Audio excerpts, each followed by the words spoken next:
Hello mga kababayan, mga kabisnes kapapi. Magandang buhay po mga kalingap dyan. Kumusta po kayo? Medyo groggy na ho ako ngayon. Pero magre-reaction po muna ako bago magpahinga. Una sa lahat, maraming salamat po to my 4,480 subscriber. Thank you po sa suporta ninyo. Mga silent viewers, nandyan sa comment section. Mga nagla-like, nag-share. Thank you po. More blessings po sa inyo. Ito ngayon, ang aking reaksyon ay patungkol sa kabisnes po. Dalawang kaso po na absuelto na. At syempre, buo na muli ang kabisnes. Pero bago ang lahat, ayan, support po natin ang Kabisnes Official, Papa Lins TV, Kabisnes Family, ang mga kagwangs, at saka yung mga kasama ko pong reactors dito sa kabisnes. Ganon din po sila Kuya Bal Santos Matubang, Ate Edna Vlogs, Kalinga Prab, Jack Tapia Matubang, mga kasamahan ko din po sa Kalingap na reactors, mga Karepa reactors. Please support po natin. So ito ngayon, ano po yung dalawang kaso na naabsuelto?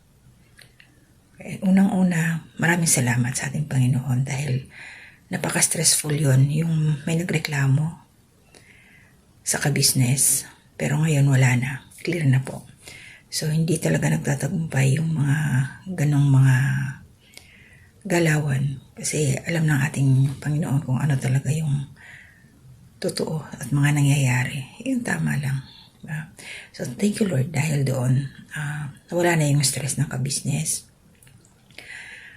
Syempre, pagka ganyan, nakakatawa ka na, makakasmell ka na, mag-ana sa kalooban. At alam niyo naman, mga kababayan, kabisnes dyan. Kami din sana, damay doon, pero yun nga, tapos na. Sinabi ko lang, papasalamat lang po ako kasi makakapag-move on na tayo, makakagalaw na. Mga ilang araw na rin itong na-upload nila Pinuno Kabisnes. Siguro mga 9 days na. So, syempre, thankful nga tayo dahil doon. At ito naman, ayun, tapos na. Sana maging masaya na lahat, kabilang barangay.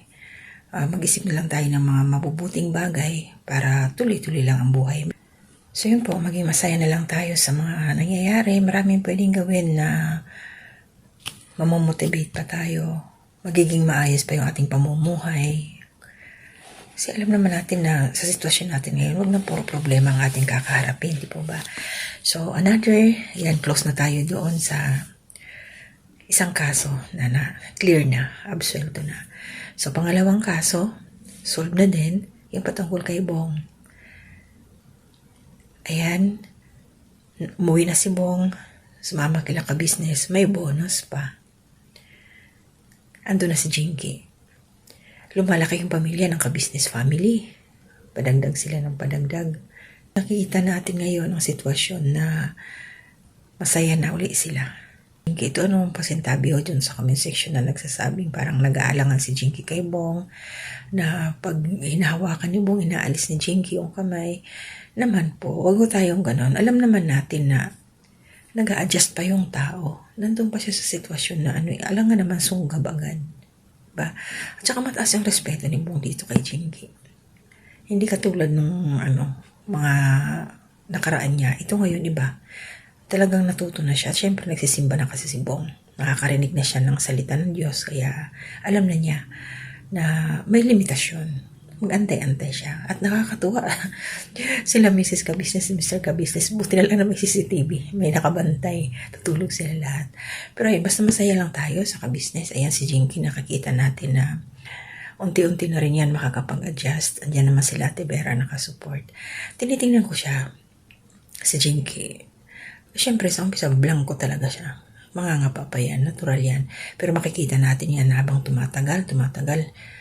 Sabi nga ni Junjun, palalabasin nila sa loob ng shell si Jinky. Ang ibig sabihin nun, yung naturalisa niya, makikilala pa natin siya ng lubusan. Huwag lang tayo magmadali, please. Huwag natin masyadong yun si Jinky, pressure ba? Sabay lang sa flow. Nakita ko yung sayawan nila ng practice. Madali siyang makasabay. Marunong si Jinky. Ano lang yan? Basta masaya na si Bong. Looking forward tayo for good sa kanilang dalawa.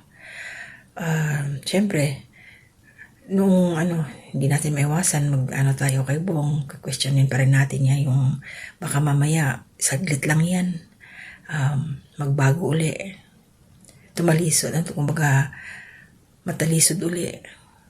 Siguro naman hindi kasi nandiyan na si Jinky, may kondisyon na yan sila, kumbaga nag-usap na yan sila.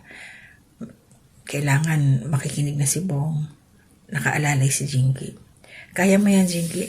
Nakasuporta, nakaalalay sila Mr. and Mrs. Ka-Business sa'yo at ang mga kasamaan mong mga M's. M's na kasama na siya sa M's. So, alam ko maraming natuwa. So, buhay na buhay muli ang Ka-Business Official. Makikita natin na masaya sila lahat. Although si Kuya Damo, mabuti naman at na rin siya, naliwanagan. Naisingit pa si Kuya Damo, So, yun lang po yun sa akin. Maraming salamat talaga. Tuloy-tuloy lang ho tayo. Enjoy natin, suportahan lahat po ng ina-upload nila Pinuno Ka-Business na mga binablog nila. Hindi pa ako nakapag-reaction doon sa mga binisita nilang mga pabahay. Sa susunod na lang po pag meron na akong time uli. Ito ngayon, sumingit lang po tayo. So maraming salamat po doon sa 36 viewers. Ito yung last upload ko. Siningit ko yung may nilindol doon sa Southern Leyte. Salamat po. Ma'am Terry, shoutout po. Ma'am Amor Portalesa, Coley Vlogs, shoutout po. Ma'am Maria Luisa Cartalaba, shoutout po. At saka si Nanay Solidad, shoutout po. At sa lahat po na nariyan, shoutout po sa inyo. Maraming salamat sa suporta. So hanggang dito na muna. Tingnan ko po kung makakapag-atats ako ng konting pitik dito nung kakulitan nila Bong at saka ni Jinky. Sinundo ito. So ingat po tayong lahat. Hanggang sa muli. To God be the glory. Kayo ba, kayo pa rin ang mag-ong. Kayo pa rin. Ha? Sorry po, hindi pala on. On. Oo. On.